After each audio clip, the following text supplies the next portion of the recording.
Okay, so we're live. I'm gonna start.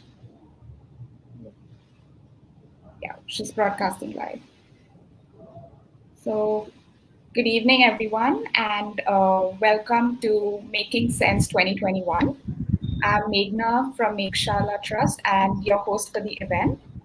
Um, Making Sense 2021 is basically a live discussion on the current state of education as well as the impact of the pandemic, with a special focus on Mekshala's work in Upcircle.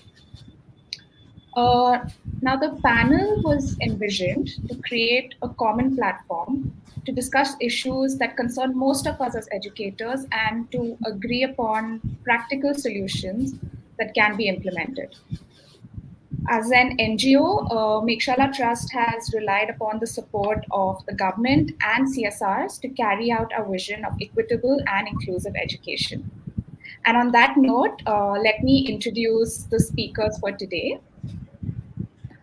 Uh, we have with us Jyoti Tyagarajan, fondly known as Jo, who is the founder and trustee of Mekshala Trust, which is a not for profit organization. A math and physics teacher, Jo started her teaching career in Lusaka, Zambia, and has over 30 years of teaching experience in India, Kenya, and the UK. And her dream is to make quality education accessible to all children in our country. Next, we have with us Pratima Harite. She heads the Asia Pacific CSR and Philanthropy at Lenovo Foundation, which is the philanthropic arm of Lenovo. She's responsible for building strong charitable partnerships across Asia Pacific's diverse markets and strengthening Lenovo's global philanthropy and the foundation's mission of smarter technology for all. We also have with us Arjun Agarwal, who is the founder, director, and CEO of Ontum Education Private Limited. Ontum is the sister organization of Mekshala and is working to take the vision forward. Arjun is a young, dynamic edupreneur. He did his bachelor's and master's in electrical engineering from Stanford and has over 12 years of experience in technology and business. He truly believes that equitable education is the best way to bring about transformation in society. And we have with us Mr. Nalini Atul, IAS, who is the Additional Commissioner Public Instructions, Kalburgi Division. He has served in many high profile roles since 2016 and is responsible for Kalburgi Division, which includes 7 districts of Karnataka, including 2 aspirational districts. Now, the department deals with lower primary, higher primary, secondary schools education, and also looks into administrative matters and quality education issues. A very, very warm welcome to all our speakers. Um, we're looking forward to hear your thoughts and ideas on the current state of education, Edtech, and the impact of the pandemic. For all our viewers, uh, if you have any questions, you can post your questions in the comment section, any questions that you have for the speakers. And we will take them up towards the last 10-15 minutes, because for the first part of the session, we will be asking the speakers questions that we already have for them, and after that, we will take your questions as well. So, to open this discussion, I would like to start with Jyoti. Uh, Jo, so my question for you is that you have always been a passionate educator, and Mekshala was born with a vision to provide quality education for all, right? So now, with the pandemic and schools facing bigger challenges, what do you think the post-pandemic direction for education should be, and what would the new normal look like? Thank you, Meghna. I'm delighted to be here because um, when it's an important question, when it is something that's close to your heart, um, you like a platform to tell various people about it so that we can all begin to work together to solve this problem. This is how it happened with Pratima. This is how it's happening with Mr. Atul, and both very important people in our lives. So thank you, both of you, for being here. Uh, Thank you, Arjun, for holding up the tech end of this whole thing. Um, and the question, I'm going to start that answering that question by asking another question, and that is this: you said, "What is the new normal? What is the change going to be?" In answer to that, I'm going to say, do we do things right now? Did we do things right before the pandemic? You know what? How little? I have a book in my book cupboard, and as you can see, it's right behind me. It's this thick and about this big, and it has in it all the research that has been done with regard to education. And it's astonishing how little of that actually enters the classroom. And I'm talking high end schools, I'm talking international schools, I'm talking high end private schools. I think it's time, nobody in their right minds would call corona, the coronavirus, a godsend because it impacted so many families and it impacted my family very, very closely and very personally. But if there was any chance at all for the whole world to stop and take stock of what we are doing, this is the time. This is the time. So let's take an overview of what we know and what we don't use in the classroom. Yeah? And may I give credit to Tracy Espinoza, who's one of Harvard's graduate. She's a PhD from Harvard, and she's really worked very well with education, and she's made it into a very clean, bite-sized module. And that's this. Uh, the one thing that we know about the brain, the biological brain, is that it's unique. Each one has a different brain. And my brain does not work like your brain. And your brain doesn't work like Arjun's brain, and so on. So yet everyone sits in the same class. Yet everyone listens to the same thing that the teacher says, right? So that's one way. We know it's unique, we don't treat it as unique. Ability. There's a huge difference in the ability of each brain, not just the ability of how much it can do, but how it does what it does. What path does it take? What pattern does it follow? And what potential then does it end up with? We don't consider that. The third one is, she says, what you already know. A person who lives in a village and who furrows his land and lays down plants to grow is incredibly more intelligent about biological systems than I am. And I have a couple of sheafs of masters to prove how little I do know about biological systems, right? So what you already know is an important addition, right? There's yet another one, and that is depending on what you need, depending on what books you read, depending on what conversations you have, depending on who your friends are, depending on where you live, your brain changes. Nobody told me this. Not when I was growing up. My brain is changing all the time. Are my lessons changing all the time? No. So um, how many things can we do wrong? We, as a group, as an educational department, as teachers on the floor, as teachers facing kids, we're making a lot of changes. And here's the last one: plasticity. The brain continues to change as we age. and it doesn't get any worse. It gets better, it gets different, it learns new things, and yet people will say, you know, for someone so old, you're really fast on the uptake. And I'm thinking, hello, I've had a long life of using my brain. Of course, it works, you know. So these are the six things that Tracy puts out there and says in a bite-sized module. Um, and I think these are all things we should correct.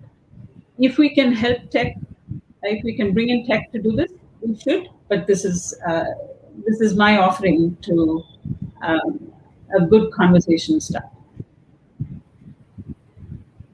There we go. Right. Thank you, Joe, for that.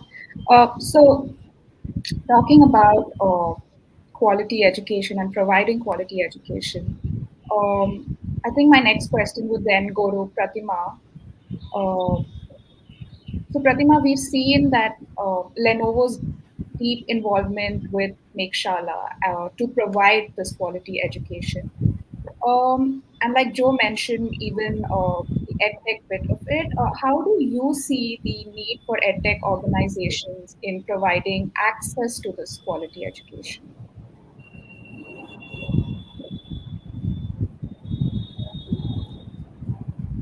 Thank you, Meghna, for the question, and hello to Jyoti, Arjun, and Mr. Nalini Atul.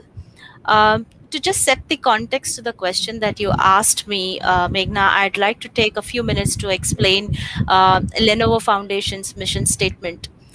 We work around the use of technology for the under-reserved and the underrepresented and focus on STEM education. And our mission is implemented through strategic giving, employee volunteering, and disaster relief.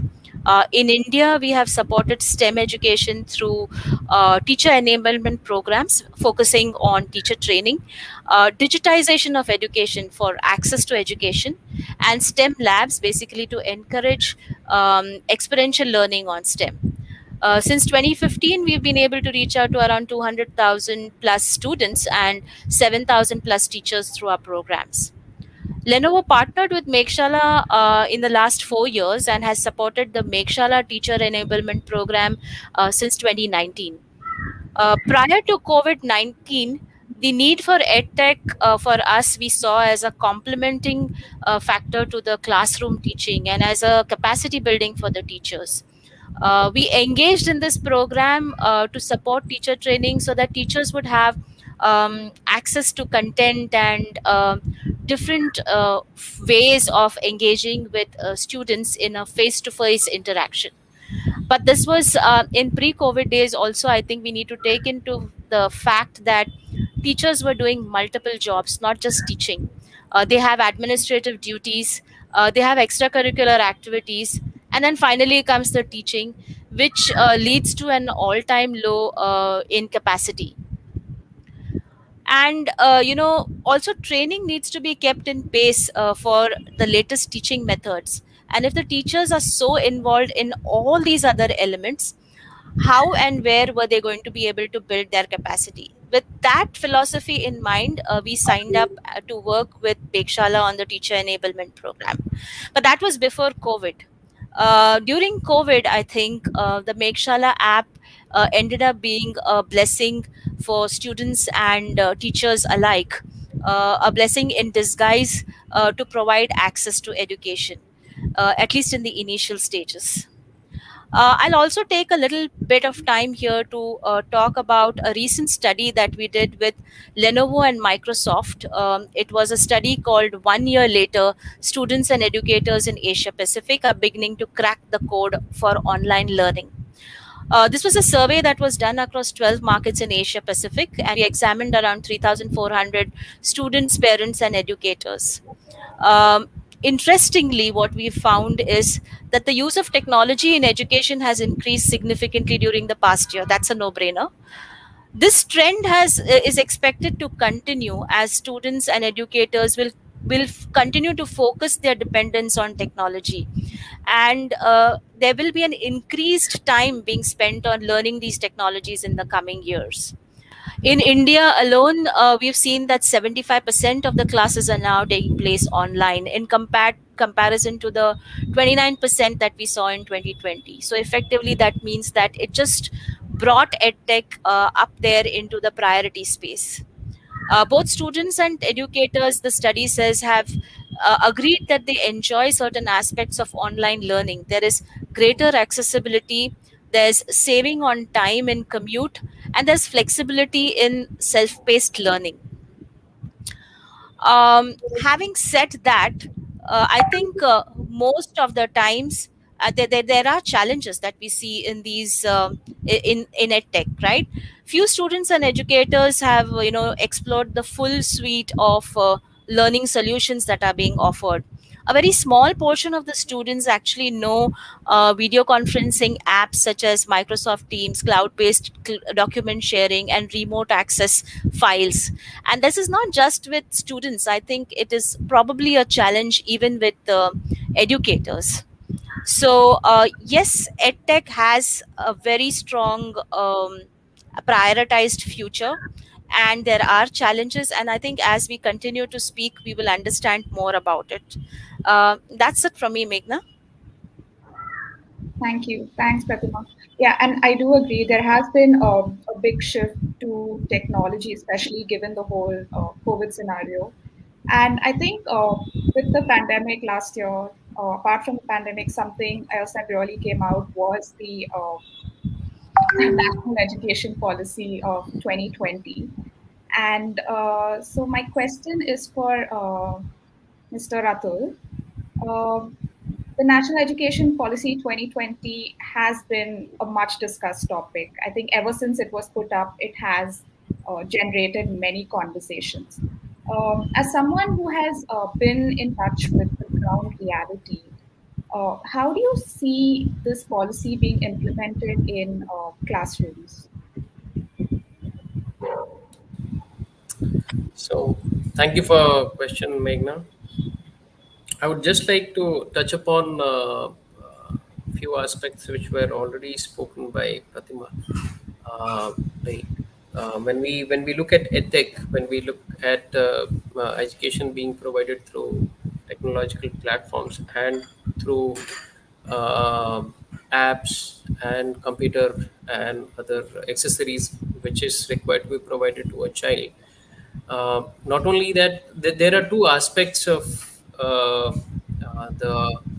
I mean, there are two major issues here. One is related to accessibility, whether each child, I don't know, most of us would have seen the Azim Premji Foundation State of Economy report, which actually said 22 crore people went below poverty line in last 1 year of COVID, and it said that there we all of us we have taken a cut on our I mean cut on our salaries, take home salaries, almost everybody.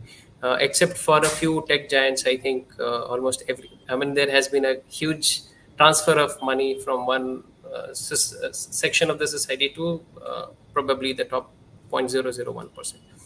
Now, what we are talking about here is education as a public good, and when we talk about edtech, these are the issues which needs our attention.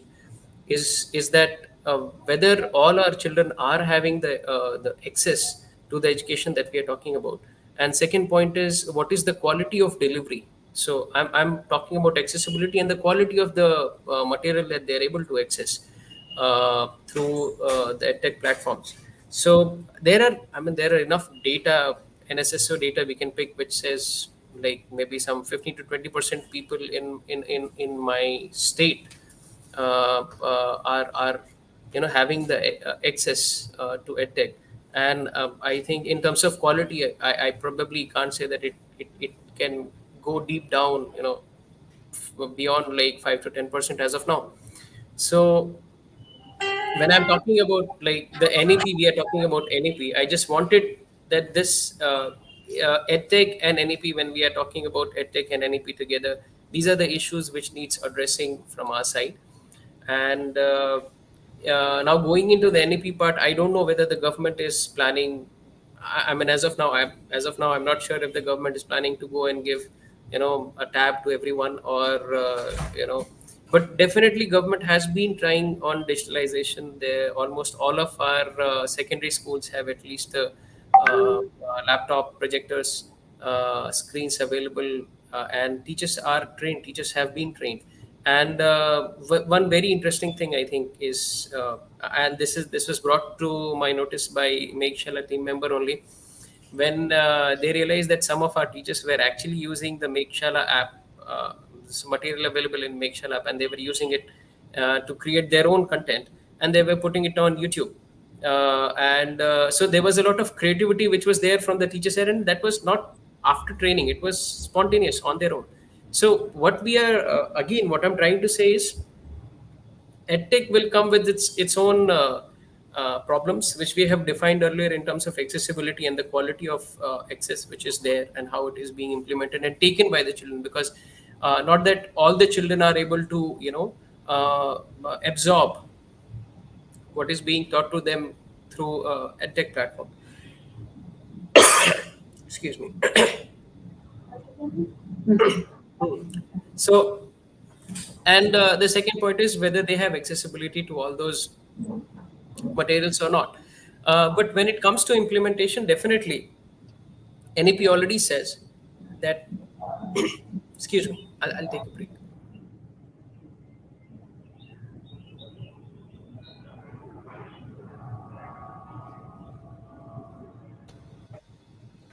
Yeah. So NEP already says that there will be more of Edtech, there will be more of digital literacy, there will be more of digital,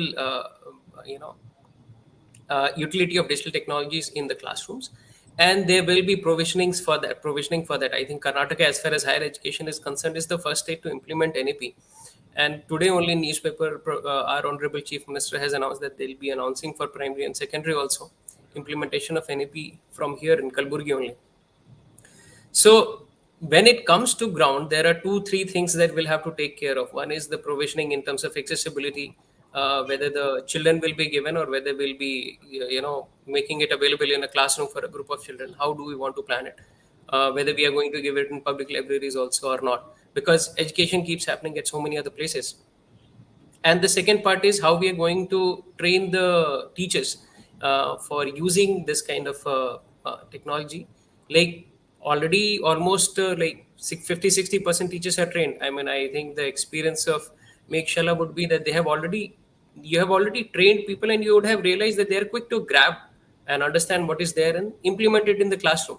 But the point is, still there is a training exercise which is supposed to be done. They are supposed to be exposed to this kind of technology, and their uses and how they are able to use it in the classroom has to be told to them.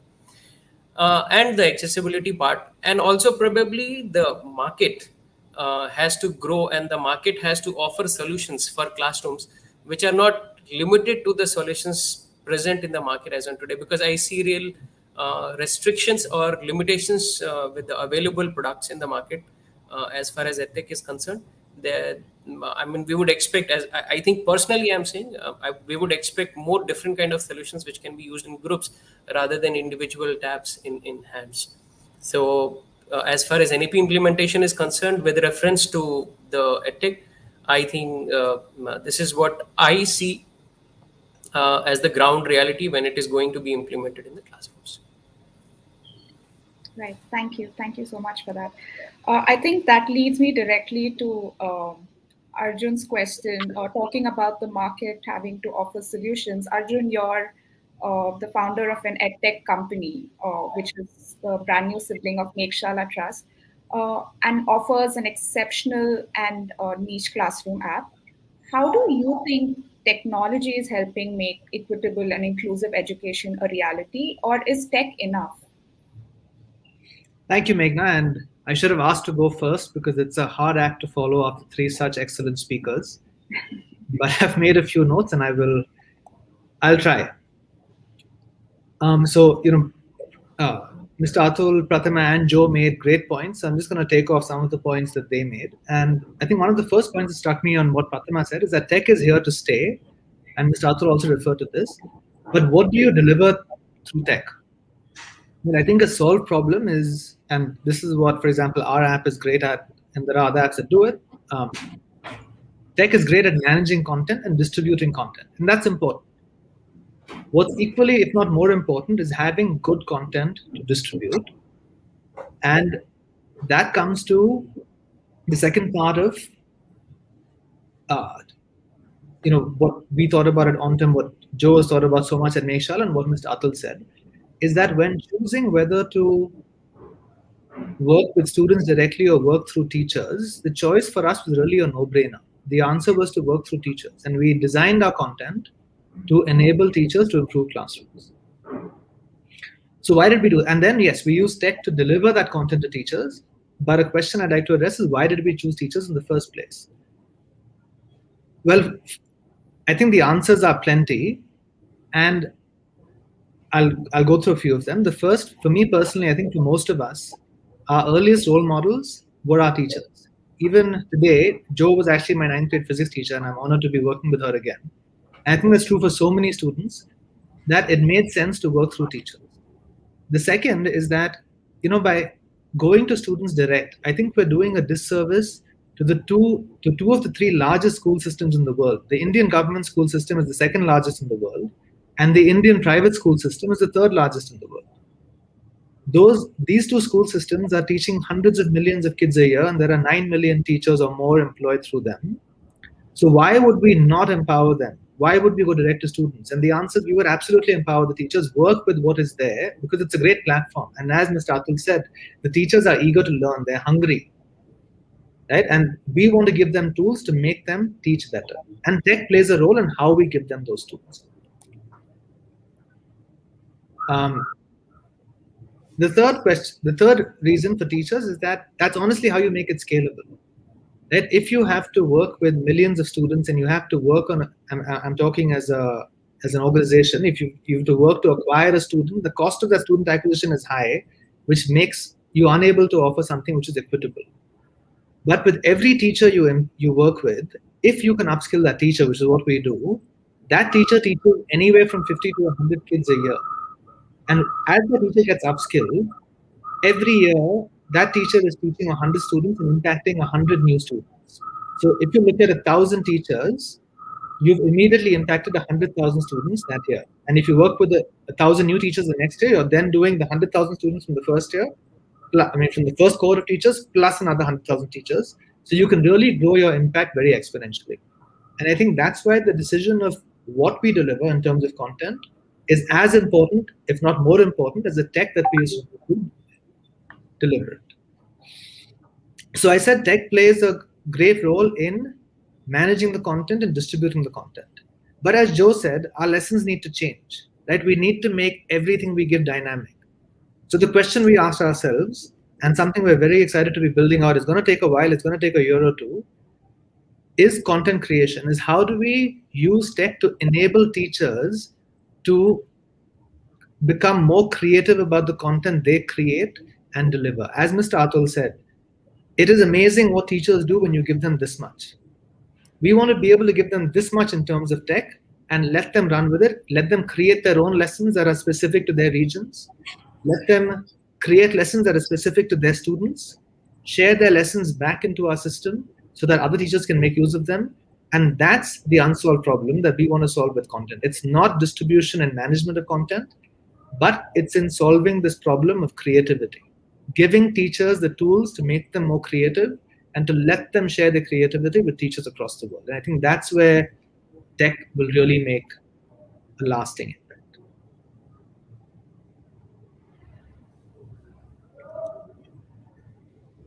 All right, thank you. Thank you for that, Arjun. And thank you for highlighting the aspect that with tech, creativity is also a very important aspect that needs to be integrated.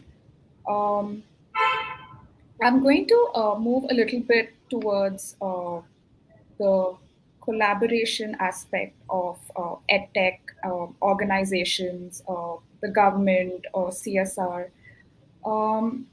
And I'm going to go back to Pratima. Pratima, I remember you keep talking about how collaboration is the way forward.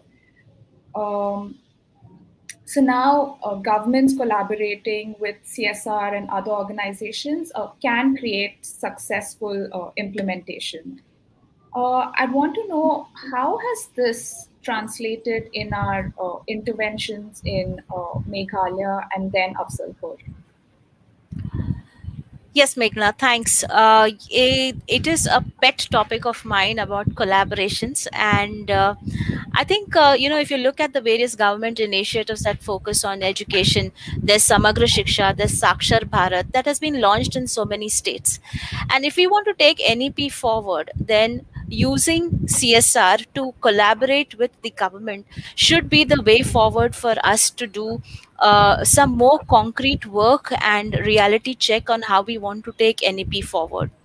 And knowing that, the district administration also has been taking a keen interest in ensuring that there is access and quality education in government schools and in rural areas.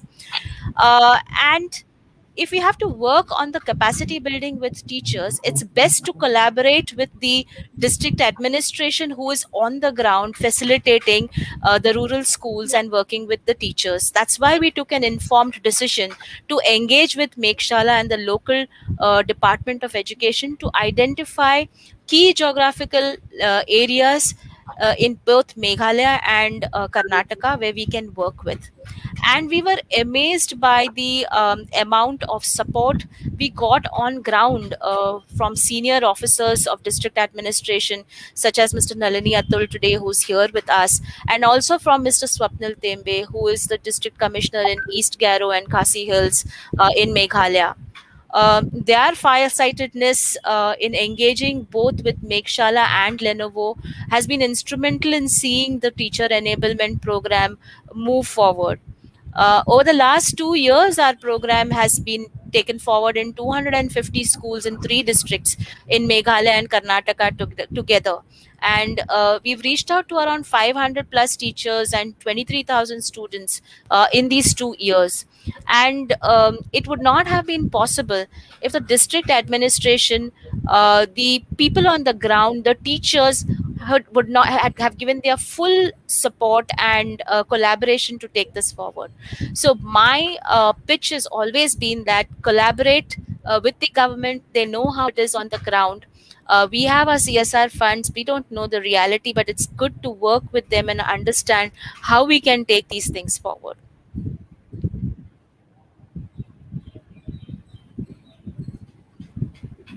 Right, right. So working with the government and or with the district administration, like you said, will help us amplify our impact as well as reach out to many more students. So on that note, I would like to talking about our Afzalpur project a little bit more.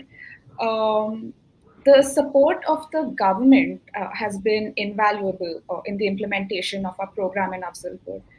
So, Mr. Atul, I would want to know how does since you have been involved with the Afzalpur implementation, I'd like to know how is it that the education department feels about this implementation?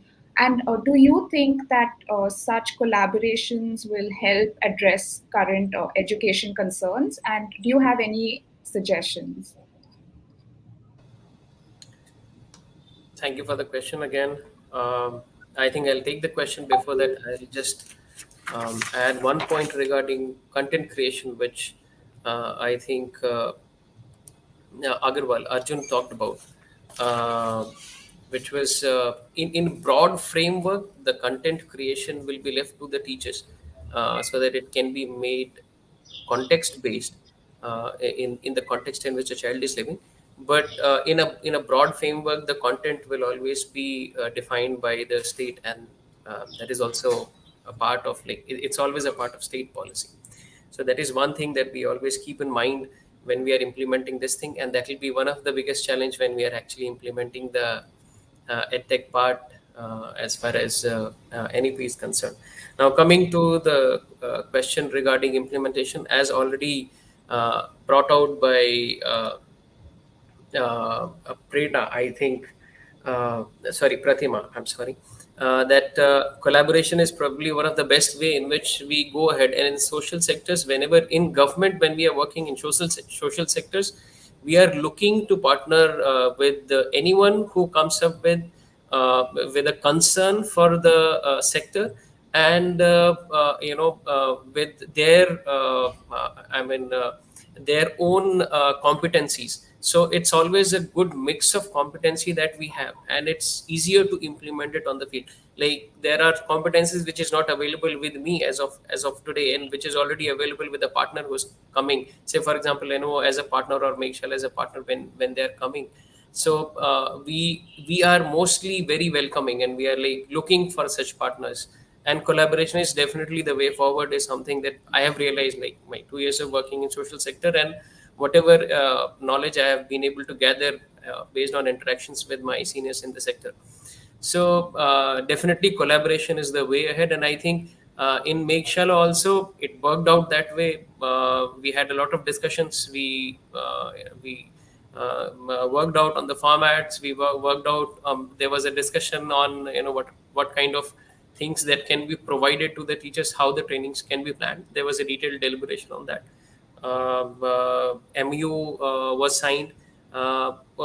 We have been able to as on today, based on the work which has been done, almost 169 schools have been impacted.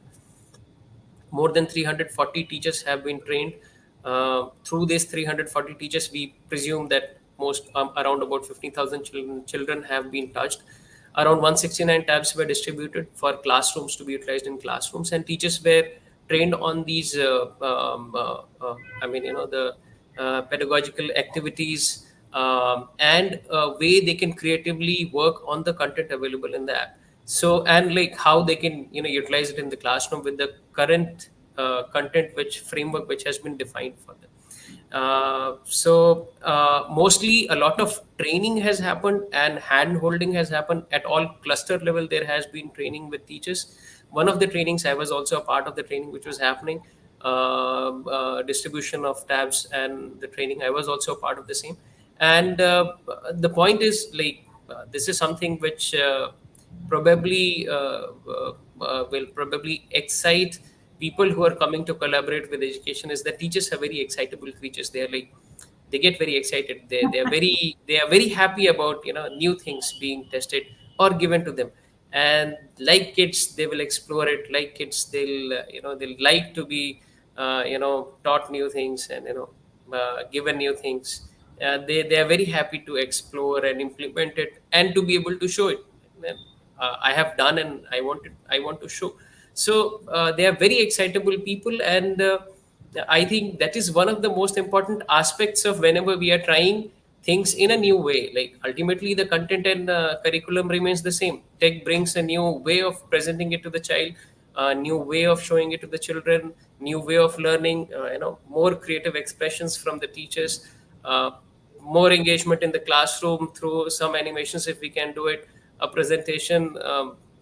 The child also gets excited, and it's very important that teacher is excited about it.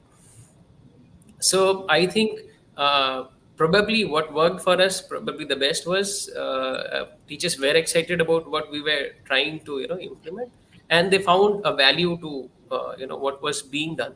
And they got themselves involved, and they implemented. They got themselves involved. They learned.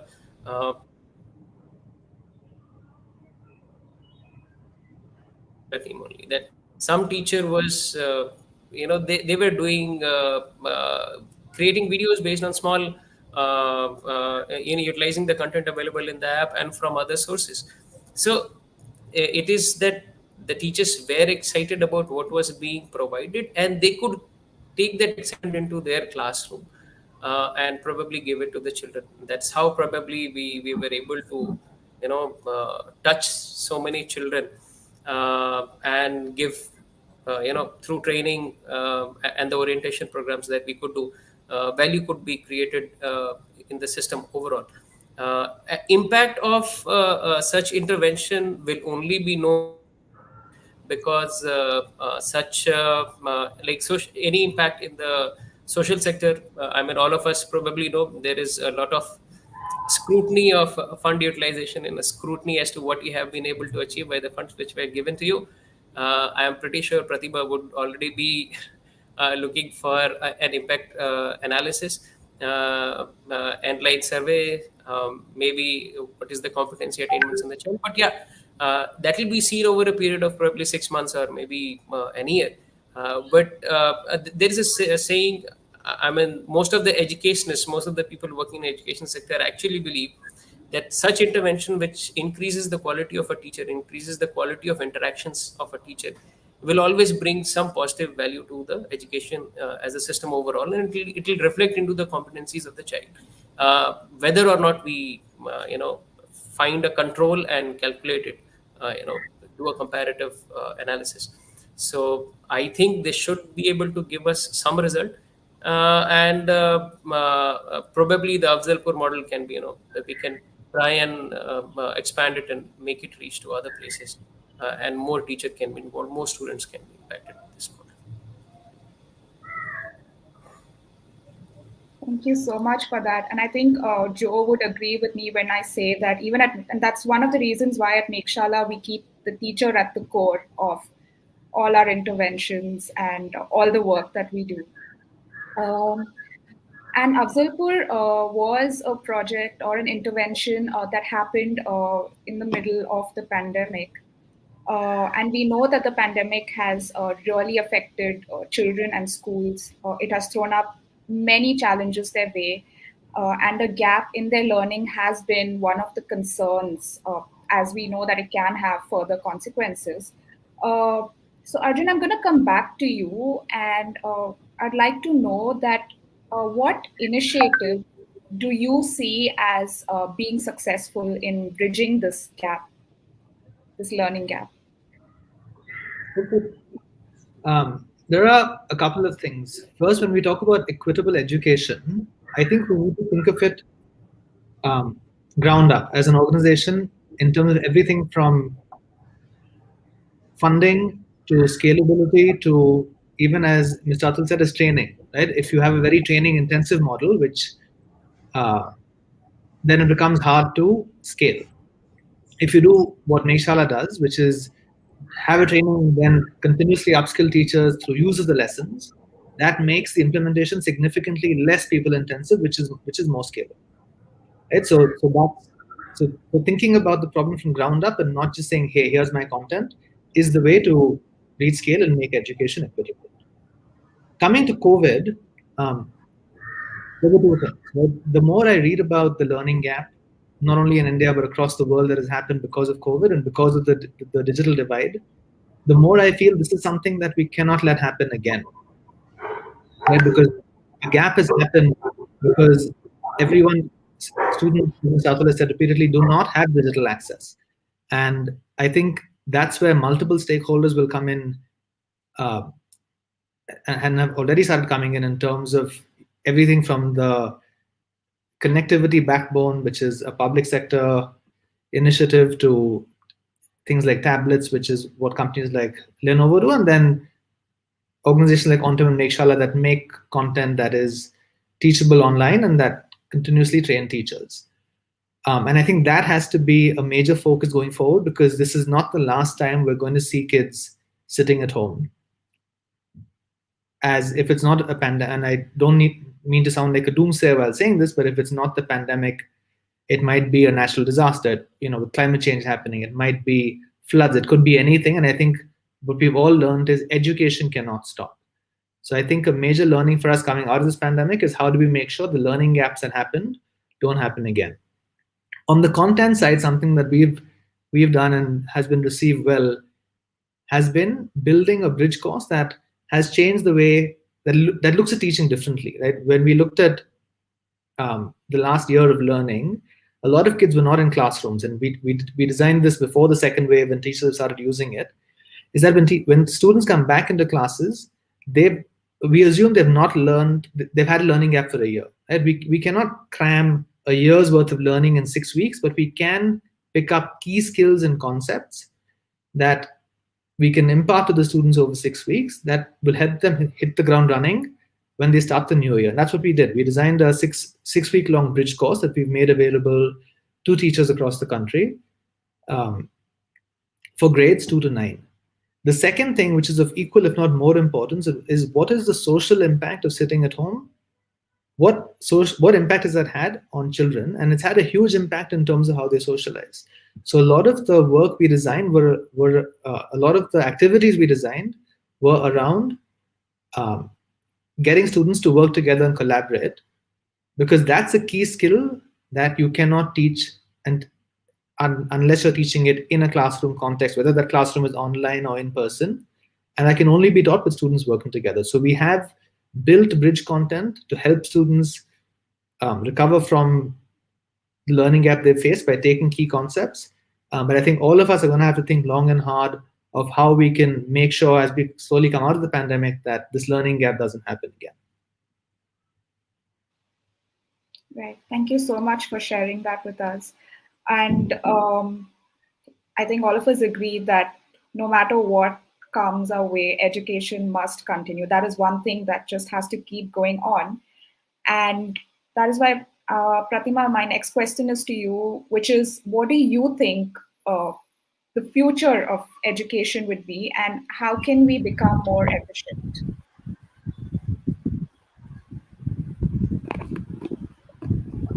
Sorry, Meghna, can you repeat that question, please? My network is a bit patchy here. I couldn't hear you clearly. Can you hear me now? I was asking Yeah, I you. can hear you better now. Yes. All right.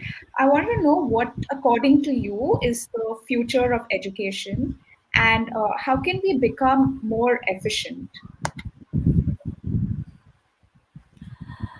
I was reading an interesting article on Idea online a few days ago, and it actually defined what edtech is all about. And for those, I mean, I'm sure everybody knows this, but the Association of the Educational Communications and Technology defines edtech as a study and ethical practice of facilitating learning and improving performance by creating and using and managing appropriate technological processes and resources. So, EdTech is not only about digitizing content or training teachers. It has to be an opportunity that is providing unlimited access to both personalized and customized learning. It should be able to encourage blended learning, and there has to be a standardization of the quality of content, which is why when Mr. Atul says that content needs to be governed and should be with it should be with the state governments. I kind of agree with that, because your content, if it is not controlled to a certain extent, you won't know how much you can take forward. So I kind of agree with that, but I think at the same time we should also bring in strong monitoring and evaluation processes in place. In the pre-COVID scenario, in the classroom setup, assessments and all were done on paper, but in the digital world, how are we going to take that forward? I think that's something we need to kind of focus on as we go forward, as we take this forward, as we take edtech forward in the new normal. And if we want to achieve the Sustainable Development Goal 4, which talks about providing inclusive and equitable quality education and promote lifelong learning opportunities, uh, call me an optimist, but I think we are almost there. Today, at least the children who are in the urban and the peri-urban areas have access to so many edtech platforms where they can do home learning or self learning. My daughter does that almost every second day today. But that same opportunity should also be available to children in the rural areas, and we need to bring that on as quickly as possible. Um, Interestingly, COVID changed the debate on edtech, of not saying if we were going to bring in edtech. It's now more about how we are going to bring that in. And I think working on the Mekshala teacher enablement program was our small attempt to say that we could bring that in.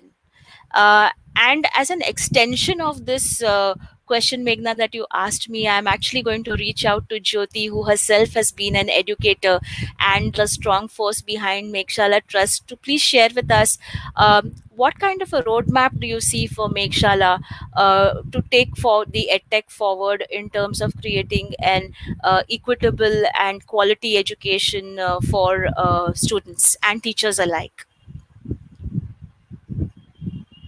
Over to you, Jyoti. Joe, you're on mute. Blame that on my dogs. They always start barking, so I put myself on mute and I forget. Um, so when we built Make Shala, and when we built a teacher support system, that was the first thing on our minds. In what way can we support the teachers? Now, if I say a few words to you, you won't understand what it does unless you're a teacher.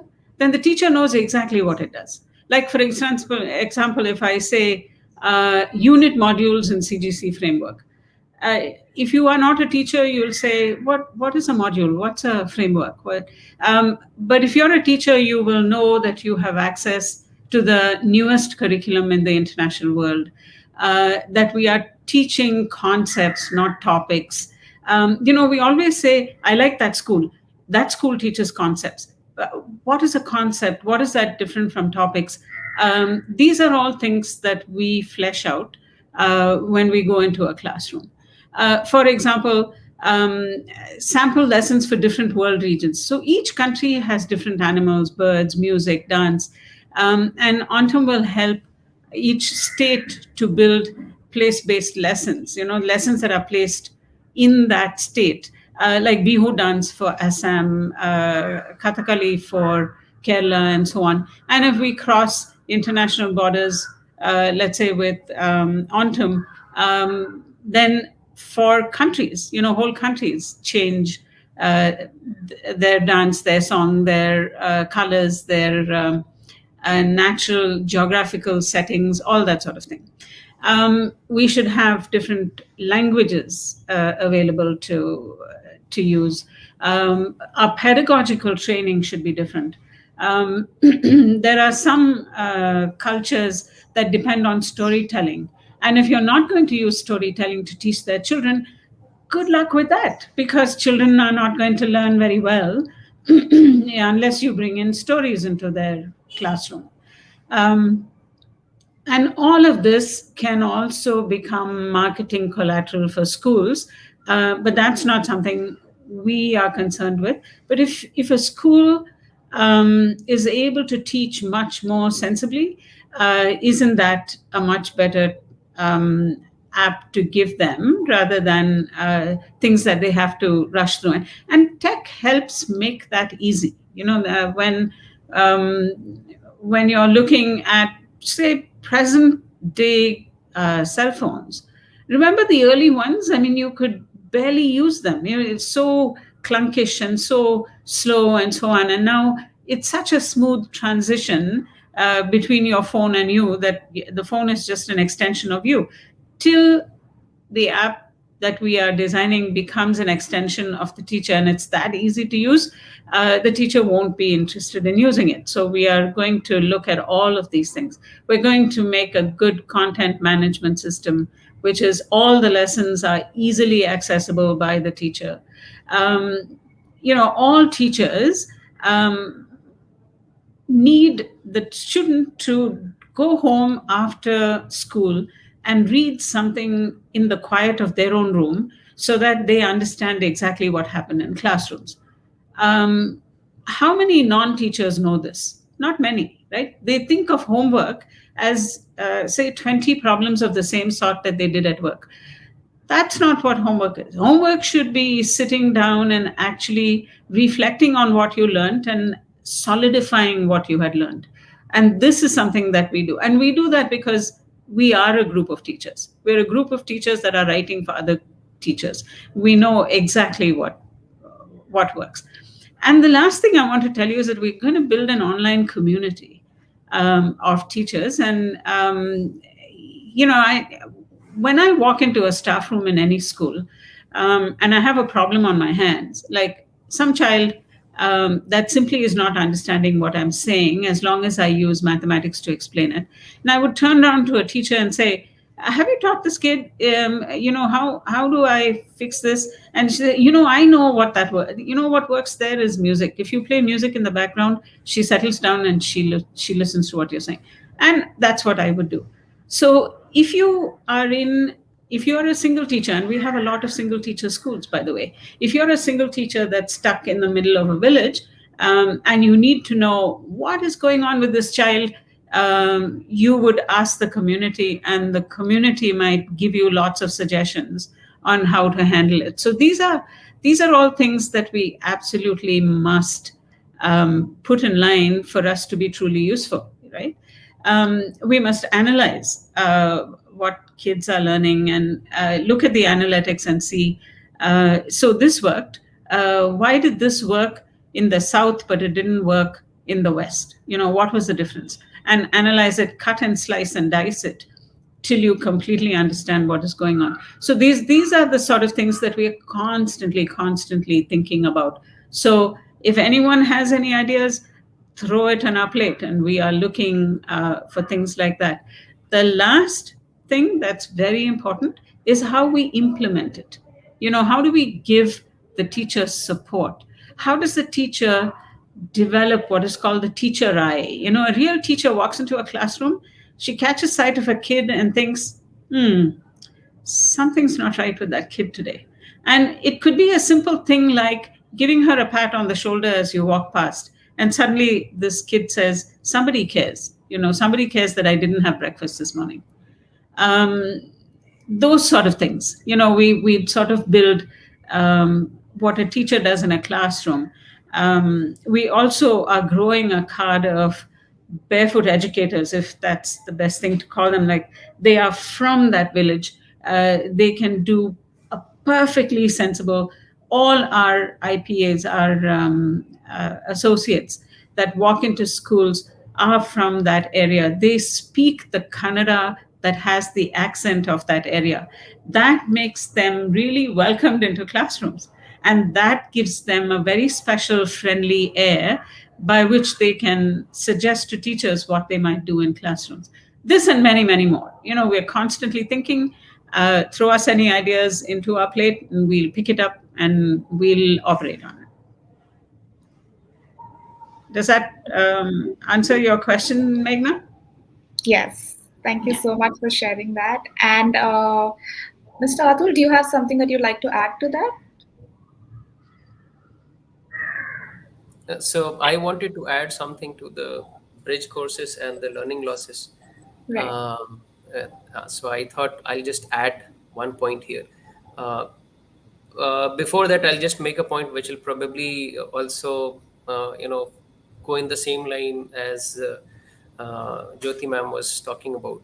Is like the teacher should have this sense as soon as they enter the classroom, and they should be able to tell that this child has, today the mood is this, and so my mood should be this, and so that there is a reciprocity in the classroom. That is very important for a classroom, for any age group, whether we are sitting in a session or whether a child is sitting in a session or a program where teaching learning is happening. It's the same. So I think one big thing that should happen is modification of B.Ed courses. Probably that is something which is not being addressed to that extent. And probably the teachers need more and more child psychology related lessons. They should be aware about how a child is behaving and what does it mean. So a specific kind of a behavior and what probably it could mean, and probably then the teacher, based on the experience of obviously the community, they'll be able to know, diagnose the issue, and then probably come to a solution to create a very interactive classroom where there is reciprocity. And they should be first capable of, as soon as they enter the classroom, they should know this is the problem today and this is how I'm going to address it. So these things are very important, which Jyoti ma'am has already talked about. From here I move to the next point, which is the learning losses. I think when we talk in terms of learning losses or gap, there is something wrong. Why are we putting the burden of learning on the child? It is like saying, you lost something. No, they didn't. Had they come, they have learned certain things in wherever they were. They have been learning continuously. Probably they have not learned what we wanted them to learn. So I think the word in terms of loss and gap, when we see, we actually are putting burden on the child. That's one point of view. I think we can avoid this. A second point is when we talk about bridge courses, or rather, corrective actions for making sure that age-appropriate competency is available in the child. As on today, that edtech solution or technological solutions are not going to do it for us. It has to be a mixed solution, which means, and this is something that we implemented last year. It was, and we had an amazing response from teachers and students and their parents. We took classroom outside. We went into small spaces where 15-20 children could sit, and it was a mixed age group of children sitting together. In that case, the problem with the traditional bridge courses that we have is that it is not basically concept or topic based. It is basically subject based. And in that kind of a scenario, a bridge course is not able to deliver what we want them to deliver. But as Arjun has already talked about, they have included things, activity based exercises. So if there is an activity based, concept based integrated content which is available in form of bridge, and it is given to the child, which can operate in a multi-age group, kind of a group that we have 6 7 children, 8 15 children. And if there is an embedded designed system for assessment, formative assessment, from which we can just find out subject based assessment. If you want to do, it can be subject based. If you want to do content based, if you want to do psychological, whatever assessment, a proper formative assessment if you want to do. And then based on the competency attainments, if we can say that the child is at this age group, age appropriate competency is available in the child, and accordingly then move them to that classroom or do furthermore work with the children. If that is how we address this system, which is a mix of teacher being there, along with the with some bridge courses or the kind of material that we are talking about available with them, that is probably the best solution. And For 80% of our children today in our population, for 80% to 85% of our population, I can put out the data if you need. This is the solution where the teacher will have to go to the child and make them sit in small groups and deliver the content or the competencies to them. So there I actually see one small issue is that the tech is not solving my problem there, and that's my personal experience, based on which we did Batara Shale last year, which worked very well for me. We had almost 40,000 of such small schools running, 15-20 children in small spaces sitting, and one teacher, not specifically subject, but they were able to deliver some competencies. There was continuity of learning, so there might be some competencies which the child did not have, but not losses to that great extent, and the children were always engaged.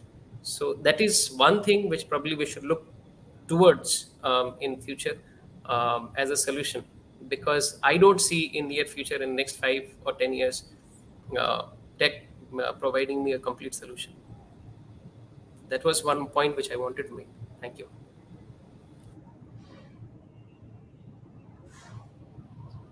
Right, thank you for that.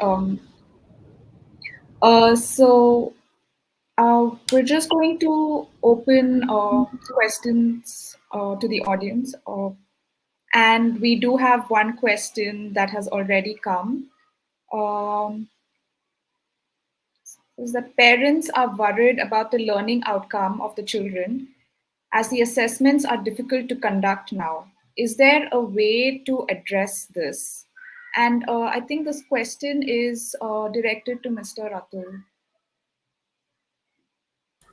I think in my previous discussion, I already talked about it. There is no reason for us to put the burden on the child related to learning outcomes. Over a period of time, the competencies, age-appropriate competencies, which are already defined. I mean, there is enough research done. Age-appropriate competencies are defined. Some more working with the child, some more different ways of working with the child will probably help us reach there. More important, as far as I am concerned, I think this question is more related to schools where some kind of teaching is already happening, because then they are only concerned about assessment.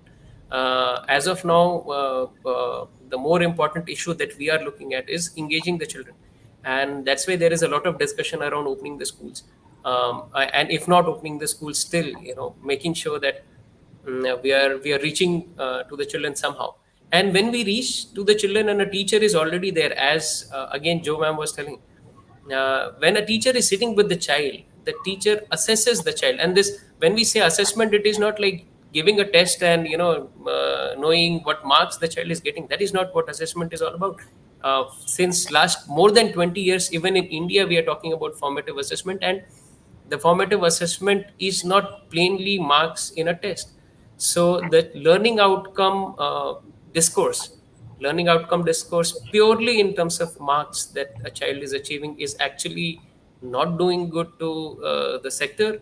And assessment purely in terms of a summative assessment where marks is given and passing an examination or for some certification is also not doing good to the skills and competencies achieved by the child. We need to move into that holistic approach where learning outcomes are assessed through a proper formative assessments. If teacher are sitting there with the children, they will be able to assess and they'll be able to do diagnosis based on which they will then do a prescriptive, their own formulas for how the child is able to achieve the competency that they feel that the child should be able to achieve by this time. And they will definitely make sure that the children is able to achieve that kind of competency. So this worry, I think, is I think the parents should be told that they should not worry. Children are doing fine. They're not doing bad. They're not doing bad. They're doing fine. Yeah. So if I can add on to that, Sure. Mr. Atul, you made some great points about formative assessment, and something that Joe and I, we've been thinking about and experimenting with and are finding pretty encouraging, at least in the long term, is, and this is with inputs from Kevin, who's one of our international partners, is that, as you said, students are very smart, kids are very smart. And if students are made aware of what they should have learned, they also do a pretty good job of telling you how much they've learned. So student self-assessments are a great indicator, but that assumes we've communicated the learning goals to the students well. And obviously this applies for higher classes.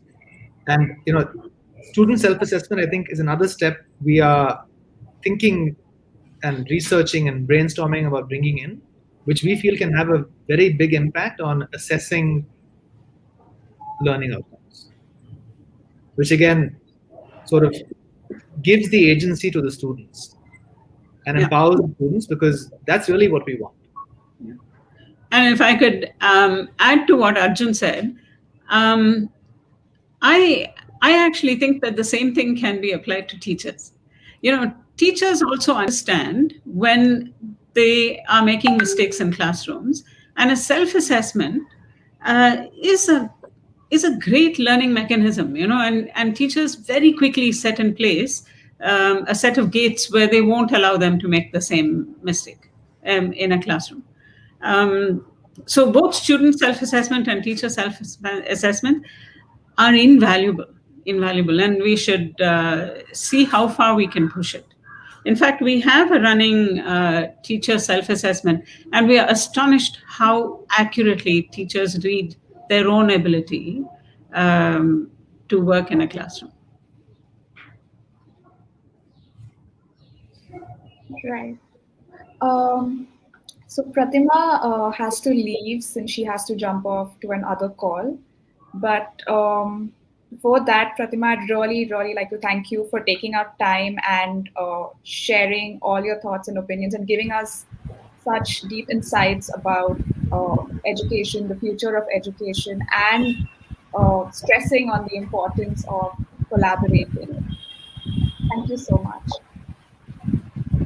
Thank you. Thank you, Pratima.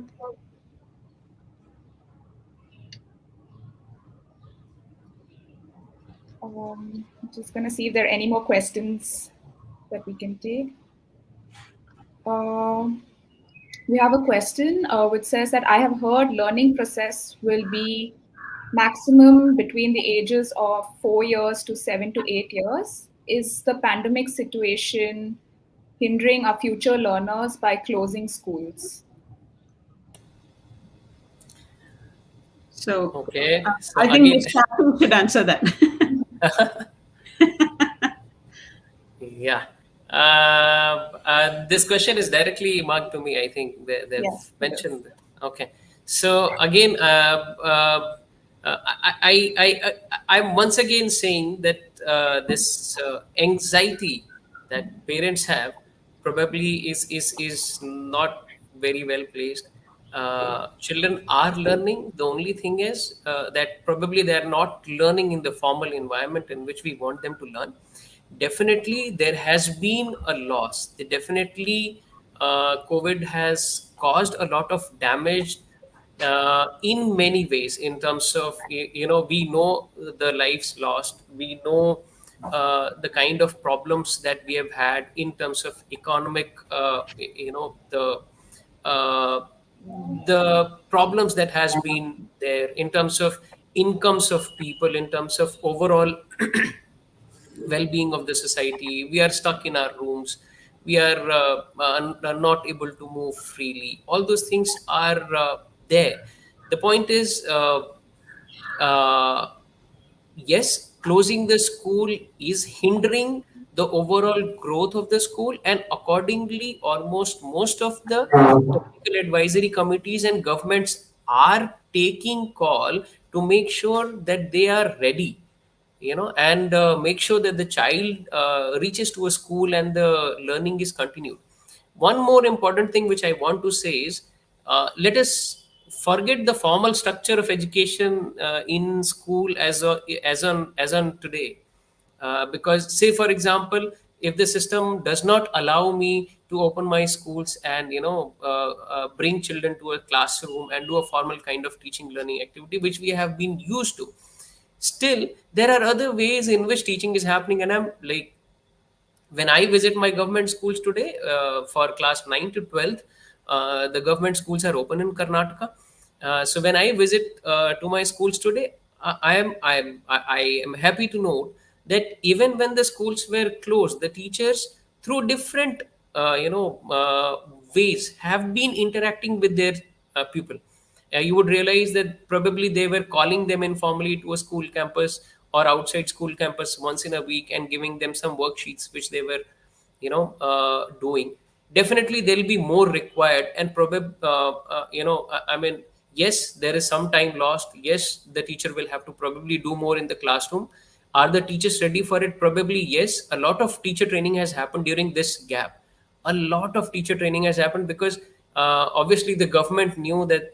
I mean, as far as I am concerned, I can definitely assure you that from our side we have done a lot of training for teachers in terms of utilizing the technology, in terms of improving the engagement in the classroom, in terms of assessment. Even today, we are having certification program on formative assessment for our teachers, so that they really understand the nuances of formative assessment in the classroom. We have had session for teachers on child psychology from nimhans, which was conducted. We put it live on YouTube. So we are preparing the teachers for the children when they are going to come to my classroom. And also we are telling our children, our teachers, that they should not put this burden on the children, and the parents should not be anxious that, oh my god, my child has not learned, or oh my god, there's something which is lost. Yes, we will make it up. Yes, there is some loss which is there, but yes, we are ready to make it up, and we are in that mindset. We are in that frame of mind in which we are welcoming the child. We are trying to assess what is where, what all they may have forgotten, and work with them for, so maybe, as it was already told, 6 weeks, 4 weeks, 3 weeks, depending upon the need that the child has, and get them back to the level where we want them to be. uh, I don't know if there is any specific study which says that the learning will only happen between 4 to 8 years of age group. If that is so, then I'm learning every day. Everyone else is learning every day. Yes, a lot of neural networks are formed inside our head. A lot of neural networks are formed till the age of 5 or 6, is what biology says. But then that is again not falling within the time frame which they have, the question says. and we should not be too much concerned about it.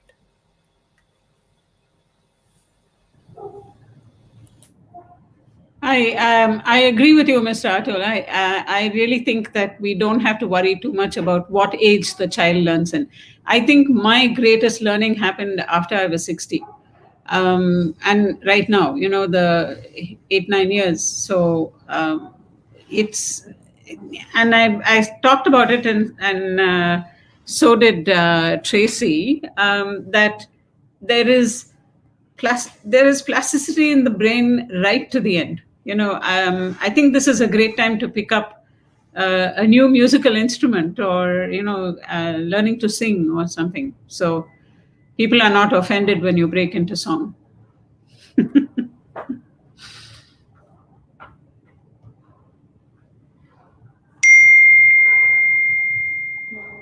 Do we have any more questions?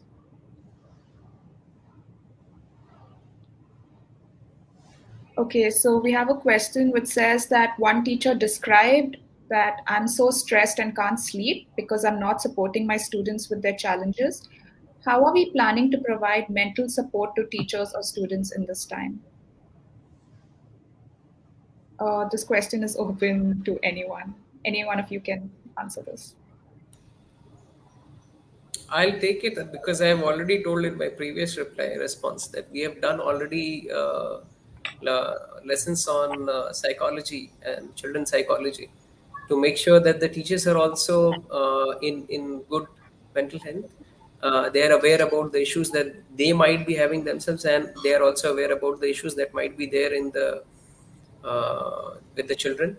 And even before opening of the schools, we actually did training for all our teachers, wherein we actually told them that, look, go easy. First, go talk with the child, know what they have gone through in the last 6 months or 7 months.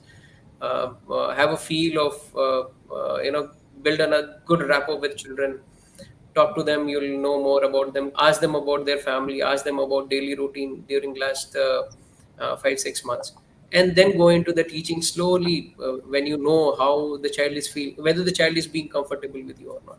So I think more or less, as far as I am concerned, more or less I'm sure that that help which was supposed to be given through trainings and other support systems have already been given. Teachers also have their own support systems in terms of associations which they have, and it works very nicely for them. They're hugely social. I have already told they're very excitable social creatures. They have their own systems. They talk to each other. They are very bubbly. So I think a bit of support which is required from government side we have given, and probably more such support can be given. That is how we should handle it. So I can also add, I think Mr. Atul raised a great point about teacher associations, and Joe alluded to this earlier when she talked about teacher communities. I think a very key focus area for us to build up over the next few years is a very vibrant teacher community for exactly this kind of support, because I think the best kind of support professionals get is from each other. And looking at the question specifically, if a teacher is stressed because she feels she's not supporting her students, I think a lot of the stress comes down when you hear someone else say, hey, I feel like I'm not supporting my students either. It's when you feel you're alone in this that the stress level is built. And it's when you come together and share your problems with each other is when the levels come down. So I think that's why community for us is a huge focus, and is going to be a big focus of our tech intervention as well. How do we use tech to enable a more vibrant community amongst teachers? I'm also thinking that it's a great time to actually make teaching a kind of aspirational profession to go for. We built our IITs and IIMs and all that after we became independent. And we haven't built an IIT. Every state should have about 2 high-quality institutions that actually make amazing teachers. And spread it out everywhere. And teaching would be a really fantastic job to do. I cannot imagine doing anything else. And there's some thought that we can put towards that also, I think. Because there are high quality institutions all over the world that actually do teacher training in a very, very valuable kind of way, which we will benefit from.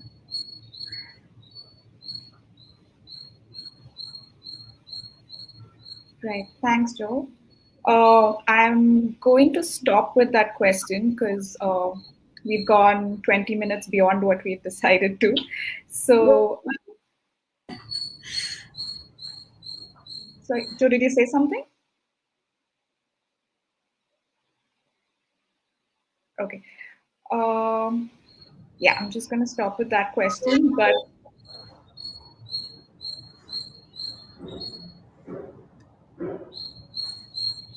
But I think overall today's conversation and discussion was very fruitful. We spoke about collaboration. We spoke about the importance of Edtech. We spoke about the future of education, and I think somewhere we all agree with how the teacher is at the core of all this, which is very similar to what Make Shala also truly believes in. And with that, on behalf of Make Shala Trust, I would like to thank all the speakers for their valuable inputs.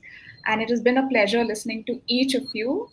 And we also look forward to more collaborations and many more meaningful conversations just like the one we had today. Thank you so much for this. And may I thank all the people who asked us such interesting questions, because it made our engagement much more exciting. Yes. Yeah. Those questions really were quite interesting. Yes. Yeah. Thank you so much. Okay. Thank you, Mr. Atul. Thank you. Thank you. We'll keep in touch, as you know. And thank you for believing in us, and thank you for all the help and direction that we've received from you. Pleasure, Ram. We Thank you. need a lot of collaboration in the field. Yeah, absolutely. If we can collaborate, we should, is something I always say, and it never gets old. That one phrase, you know.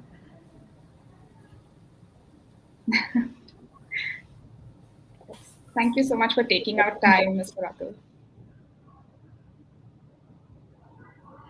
Thank you. Thank you.